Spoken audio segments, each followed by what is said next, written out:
All right, thank you for joining us today for this episode of 15 Minutes with a Senior. I have Emily today, and Emily, introduce yourself. Okay. My name is Emily Clayton. Next fall, I'm going to college at Harding University in Arkansas, and my major is going to be ecology. Some of the things that I'm interested in are art. I like nature and the outdoors and traveling, that kind of stuff. So what caused you to pick Harding? I don't have like a specific thing, but it had a good program for the major I was interested in. And then when we did the visit to do a scholarship interview, when we visited campus, the atmosphere was just really nice. So I felt like it was a good place to be. Yeah, I know several people from Harding, and I think that you will really enjoy it. I've been impressed with everyone that I know that goes there. So you said majoring in ecology. What exactly does that entail?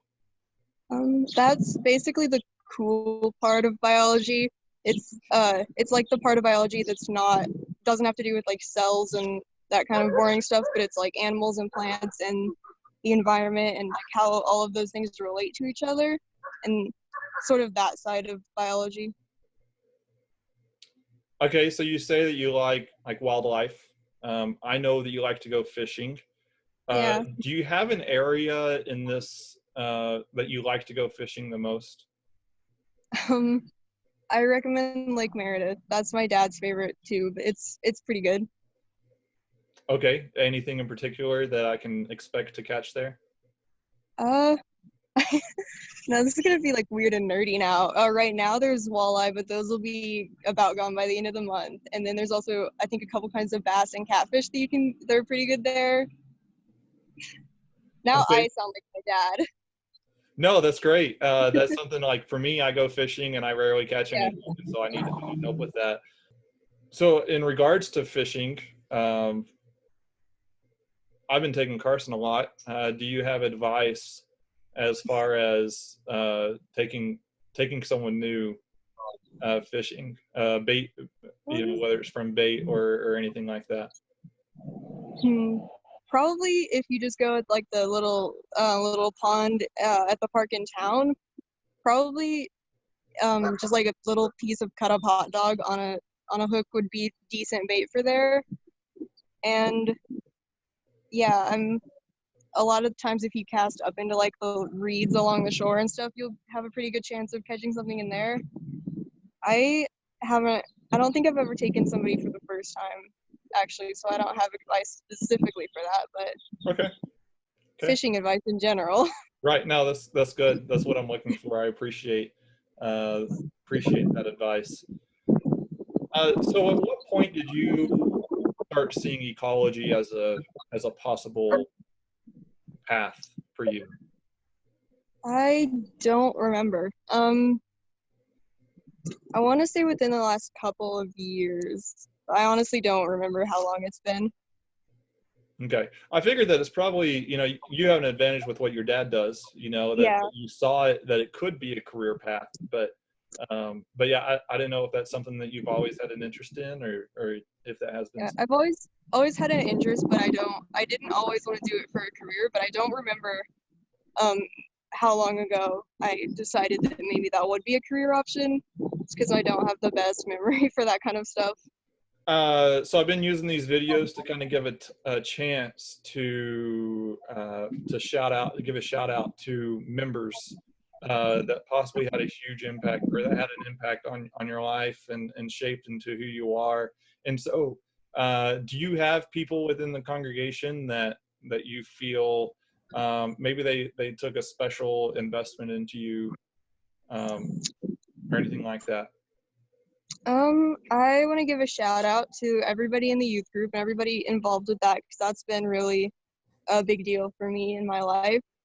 I think all of my Bible class teachers and everybody that was like involved with coordinating and coaching LTC, all the years that I've done that, that's been pretty important as well.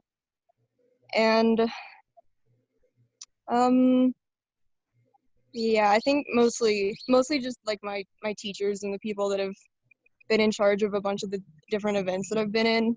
That's been a really big help. Do you have an event within, whether it's within the church or within the youth group, that you think either that you like the most, or that you look back on the most fondly?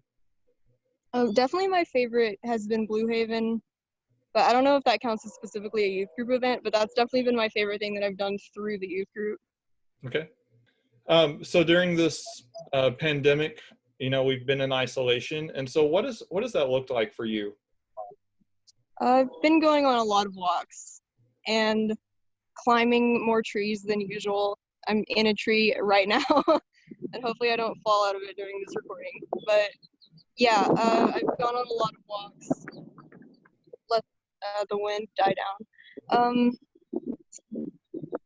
For the past couple of days, I've been camping in the yard just because I was really bored and that seemed like something interesting to do. Yeah, and there's been video games also. Okay. I've become a gamer during the quarantine. Uh, so that may answer this next question, but is there Yeah. anything that this quarantine has revealed to you about yourself, or that you've learned about yourself during this time? I don't have anything super specific actually in regards to that because I've always kind of been interested in the same stuff that I am now. I haven't really like picked up any new hobbies or anything, but just been doing old hobbies more, I guess. But yeah, so not really anything super specific. So you've actually already gone through graduation, Yes, since we recorded this a little bit later, and so tell me what that was like, what it that was process. really weird. Um, basically everybody was allowed to have I think it was four guests, maybe it was 4 or 5, I think 4.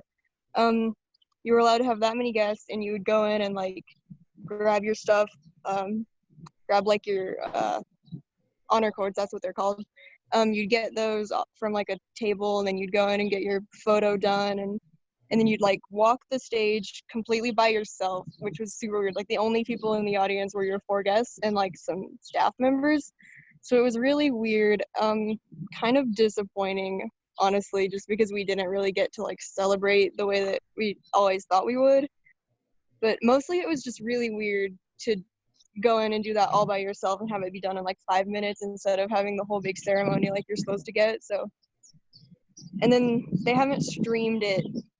They haven't like streamed the ceremony yet. I think that's sometime this weekend that they'll do that, but that's also going to be really weird to just watch that alone at my house instead of actually doing it in person.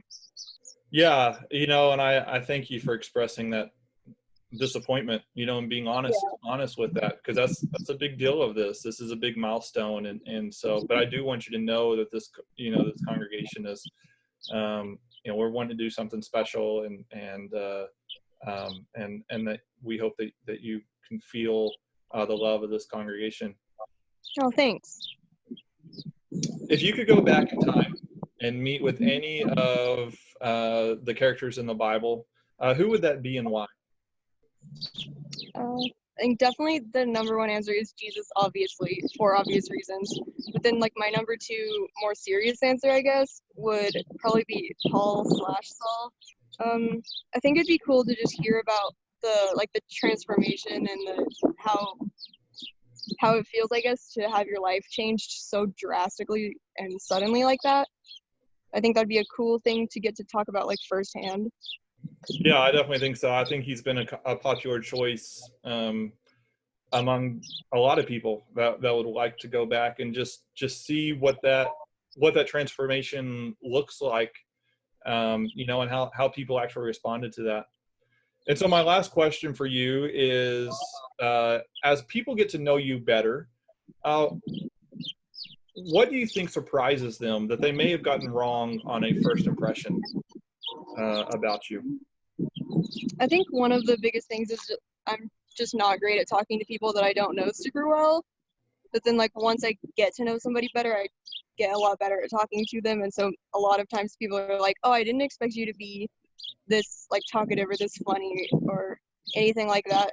Because I always just seem really quiet and shy at first. And then also just I think people don't don't usually expect me to be into like outdoors kind of things, just because I don't like I'm not in the best shape and I'm not like super strong and tall or anything, and I don't have like a tan. So I kind of just look like I sit inside all day and do nothing, but that is the fault of genetics and not the fault of what I actually do. So, Well, hey, Emily, I appreciate the time that you've spent with me today, and I've appreciated what you've done for the youth group and your role model for the girls. And I just want you to know that the church is rooting for you, that we are rooting for you, we're praying for you, and we look forward to seeing what Harding is going to do for you. So thank you for this time yeah, today thank with you. this interview.